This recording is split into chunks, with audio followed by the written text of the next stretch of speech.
why all another one bites the dust. Because it looks like Kevin Hart is exposing Diddy for allegedly assaulting him, why all this long list of Diddy's alleged victims is growing, and according to Kevin Hart, he is allegedly one of those victims he's now speaking out accusing Diddy, so why all know how. An old video recently resurfaced that showed Kevin having the time of his life at what is believed to be Diddy's freak-off party. Well, it looks like Kevin is claiming that everybody has it backward, and that he was at the party against his will. What's more, allegedly Diddy forced him on multiple occasions, and he has the footage to prove his claims. If that's not bad enough, there's also a list of names of some other celebs that Diddy allegedly assaulted. It looks like we are going to be here for a very, very long time, because they're saying Kevin is determined to ruin Diddy, and he's not here to play. Why all it looks like everybody and their mama is running far, far, far away from Diddy and avoiding him. And that's not a joke. We have seen people distancing themselves from Diddy ever since this whole thing started, right from the time that Cassie filed her lawsuit against Diddy and exposed him. I'm talking about some of the most popular people in the world, like Jay-Z and Beyonce, the Kardashian-Jenner clan, and a whole lot of other people now. It looks like Kevin is the next person to join the long list of people who are exposing Diddy. But why all? We should have seen this coming, because it has only been a couple of days since Kevin was exposed for being at Diddy's parties, hosting the parties, and there were even some rumors about him allegedly being involved in some of Diddy's freak-offs, and maybe even having a little something on the side with Diddy. Allegedly, it goes without saying that Kevin wouldn't want to be involved with this type of stuff, especially since Diddy is facing RICO charges, and everyone who has ever been involved with him is going to get exposed, because the feds are putting a microscope on anyone and everyone who is believed to be involved in his shady activity. Going by the rumors of what y'all's favorite celebs have been rumored to be up to, let's just say that nobody wants that kind of attention on them, especially not with the feds now. For some context, there's this old video that just resurfaced and started making its rounds from one of Diddy's legendary parties. Let me tell why all it's definitely wild. You know how it is with Diddy's parties. Allegedly, they're off the charts crazy. So when you hear somebody's in the mix at one of those bashes, you just know it's going to be some juicy tea. It turns out Kevin wasn't just showing up as a guest at these parties. No, this latest footage tells another story, that he was actually in on all the planning and hosting with Diddy. Kevin, come in, no homo. We're gonna have a contest. You know we're gonna have a contest. We're gonna get our breath first, because your breath be stinking sometimes. And we're gonna go back and forth. First of all, make sure my mic is on. Before I even get into trashing Diddy, I'm gonna acknowledge him on a special day. I bought the light-skinned dude with the good hair. That's just it's one of them. Shouts out to Lil Diddy 1 and 2. Yeah. Shouts out to Diddy's sons who look nothing like him. It's still in question. We don't really know what's going on. Oh, come on, man. Come on, dude. The outrageous part of this is that Justin, Diddy's son, joined the parties.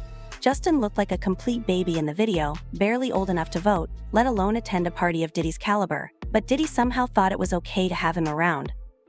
This is why Justin got involved in the case, where he was accused of being his dad's little talent scout. Even back then, Diddy really had him knee-deep in some shady business. However, this particular party was next-level wild, with women everywhere lounging in the bathtub, sipping drinks like there was no tomorrow, and participating in questionable activities with God knew. This is my joint. Check. I gotta... All right. Hey, what's going on? It's official. We're here. Dirty Money album release party, last train to Paris. It's crazy. I decided to switch scenes, got too hectic down there. I'm up here in the hot tub, doing it official, you know what I'm saying? My nigga Trey's up here, my nigga Fab's up here. When you have a scene like this, you gotta bring bosses with you. As you see, it's female friendly. We got a ladies and a female. She's butt ball. That's what I call it, raw dog. I'm not jumping the tub myself. Once everybody leaves out, it's just me and the ladies. This is my scene. I'm used to this type of thing. But hold up, that's not even the most sketchy part. You know how it goes with Diddy's parties, right? Things can turn real quick. So Kevin and his crew rolled up into the bedroom with the camera, then suddenly Diddy's laying down rules like it's a game of Monopoly. He's like, don't get too close to the bed. Bro throwing out no homo and joking like it's supposed to be funny, but here's the kicker, he and Kevin were buddy-buddy earlier. So why is he acting like that now? Yeah, it was suspicious. We want to thank you, come here, don't sit on the bed at not no homo. No, just don't get close to the bed, but it's just like, yo, we want to thank you for hosting the thing, man, it's been a pleasure. You didn't have to do it, and you did it. No, I definitely didn't have to do it. I definitely didn't have to. First and foremost, I'm not getting in the bed. Shouts out to him and what he did, I'm just going to, if we can't just, let's just put the camera a little this way just so. I don't want my shot to even. The fact that there has been a persistent rumor about Diddy, especially about his sexual orientation, was kind of creepy. Unlike what he probably hoped, people have been shedding light on him for a very long time and bringing up habits that they see as well. Let's say not exactly straight. It's none of his concern whether or not he's in the closet. It's quite another thing when there are accusations that he's taking advantage of younger people, whom he should be watching out for. Word on the street is that a number of people in the industry were aware of what was allegedly going down between Diddy and these younger boys, but they stayed silent. This is because Diddy was viewed as being in the hot seat in the music business. 50 Cent, who is known for calling out bullshit, wasn't afraid to speak up. And Diddy wasn't free from his scrutiny when it came to 50 Cent and Diddy. The two have been at odds since the early 2000s, and it doesn't seem like they will soon end.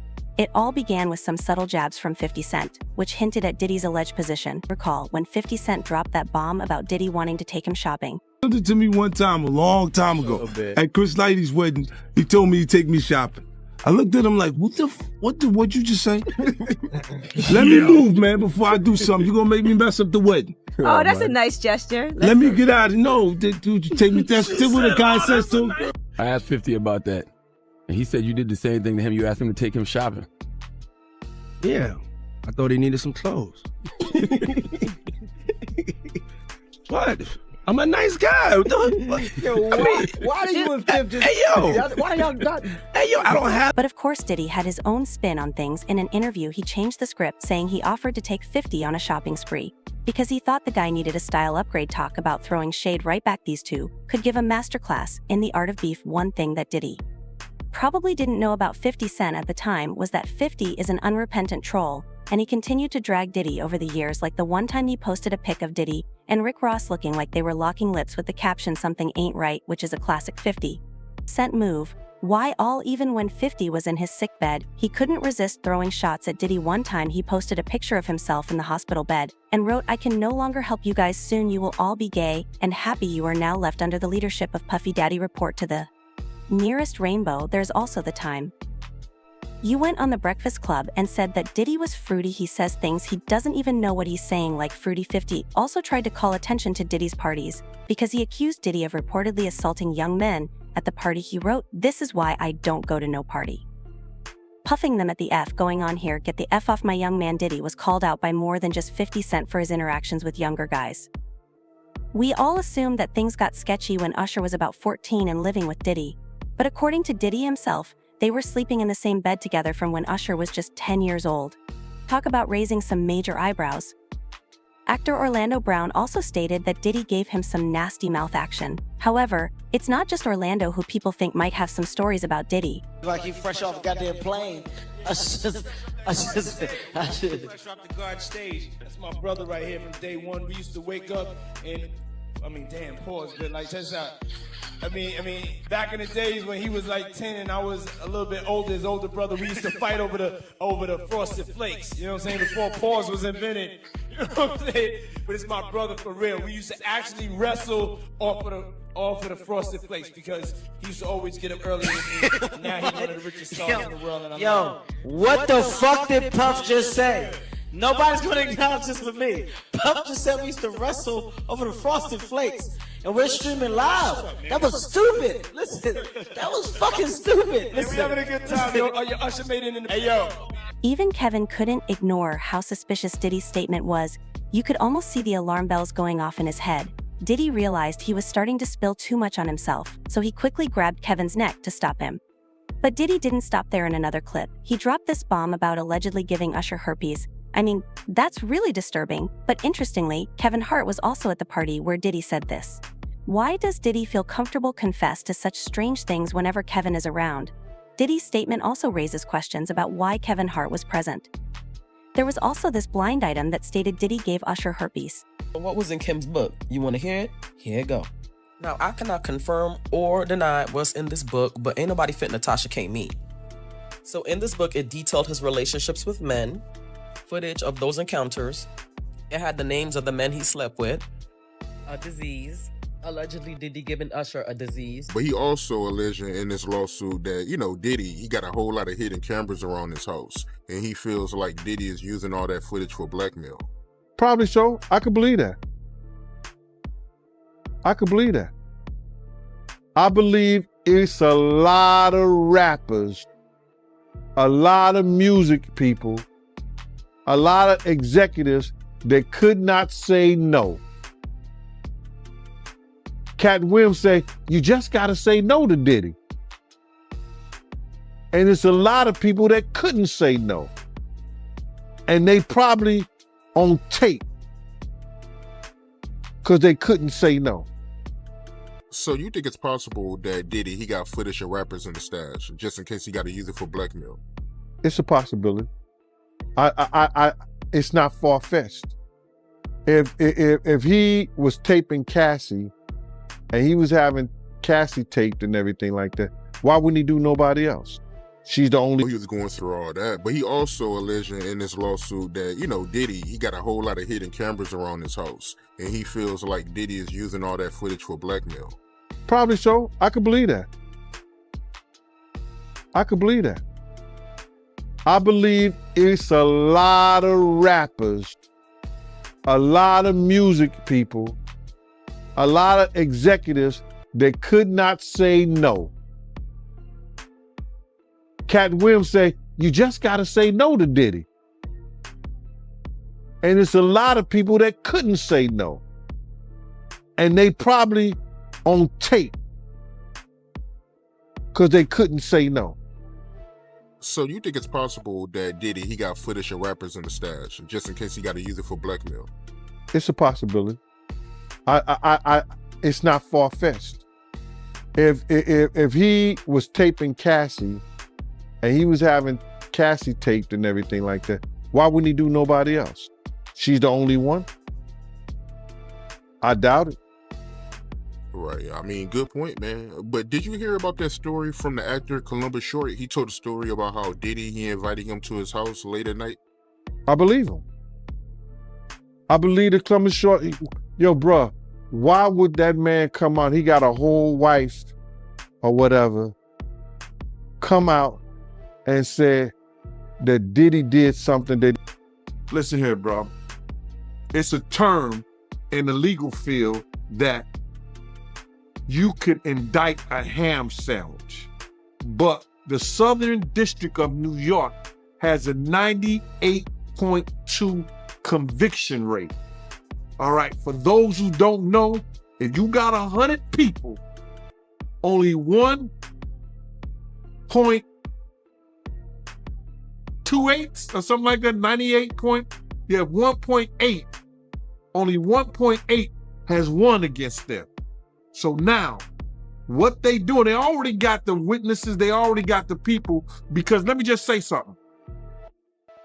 With the sex trafficking thing, it only takes one witness to convince the jury. One witness. And we know who that witness is going to be. Cassie. She filed a civil suit against him. So it only takes one, in the sex trafficking charge, it only takes one witness. Now we got other people like Jonathan Odie, who was one of the sex workers, that he gave a testimony, or he gave some information to some agents that he was working, doing sexual acts with Cassie, cross states, going back and forth, this, that, and the third. So it only takes one witness. So now, the reason they haven't went after for him, because there's more to get into. It's more to get into. It's not only the sex trafficking, it's the guns, the alleged drugs. And I'm saying alleged because they haven't came out with any formal charges yet. But when they come out with some charges, bruh, and you hit it, the Southern District of New York do not play. And people don't play with them. So I don't understand why this stuff ever even got to this point, but it is what it is. It is what it is, bro. The reason they haven't came down and got him yet? They going through his taxes. You hear what he said? They had all the people that he did business with. They're gonna go through everything that he did with a fine-tooth comb. And when they set that and they get what they call discovery to his lawyers, he either say, I'm gonna take the time, because if he go to court with it, 9 times out of 10, he gonna spend the rest of his life behind bars.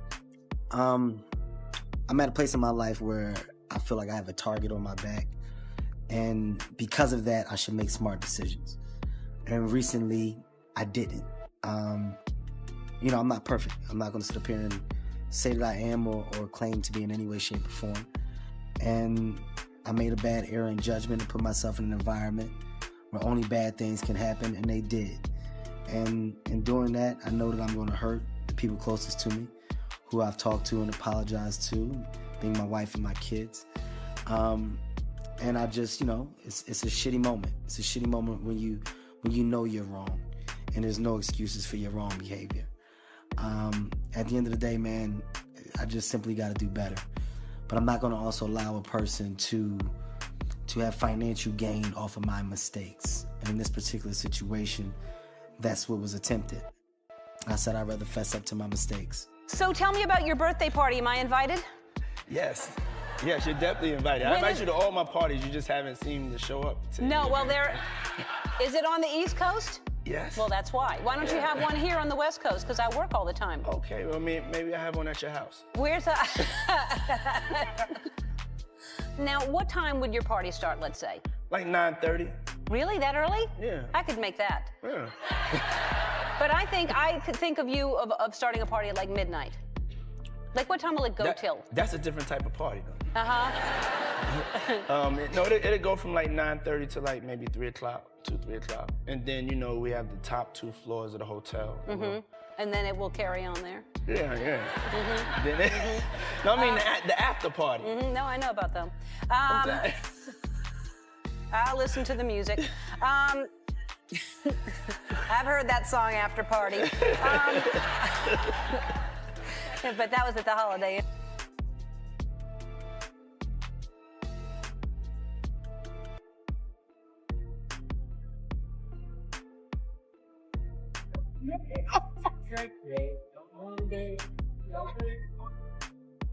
So addicted, I'm so addicted to making love to you.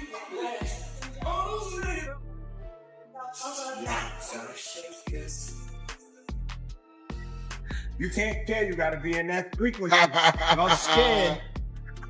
So, yo, I'm wishing everybody a Bel Air Thanksgiving. You know, be grateful, be thankful. Whatever the situation is, we here. It could be work. It's the boss, Rick Ross. I'm challenging DJ Khaled right now to a Bel Air battle. Lux, Rose, what's your favorite? Seen the movies. It's one swift movement. You got it. Bounce it up, nigga. Ross fitted. You been working out for this. Oh, there it is. Oh. Whoa.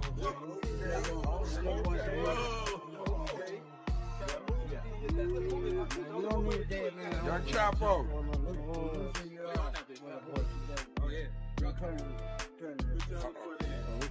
Okay. We moving.